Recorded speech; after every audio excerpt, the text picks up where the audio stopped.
दगड विटा मिळाले मुलींना ज्ञान हटले नाही ध्येयापासून तरी फेकली अंगावर घाण हटले नाही ध्येयापासून तरी फेकली अंगावर घाण आधी ते दुःख मी विद्या परिते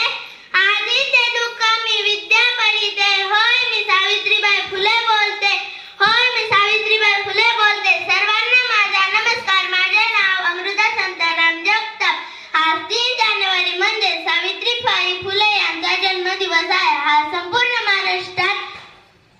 बालिका दिन म्हणून साजरा केला जातो सावित्रीबाई या महान समाज सुधारिका होत्या पहिल्या शिक्षिका व कवयित्री त्यांचा जन्म 3 जानेवारी 1831 रोजी सातारा जिल्ह्यातील नायगाव या गावी झाला सावित्रीबाईंनी महिलांचे शिक्षण व त्यांचा मूलभूत अधिकारांसाठी आपले अमूल्य योगदान दिले त्यांनी 1848 मध्ये पुणे येथे मुलींची पहिली शाळा काढली त्यांना माझे कोटी कोटी प्रणाम समाजाला जिने दिली ज्ञानाची सावली समाजाला जिने दिली ज्ञानाची सावली धन्य ती क्रांती ज्योती सावित्री माऊली धन्य ती क्रांती ज्योती सावित्री माऊली जय हिंद जय भारत धन्यवाद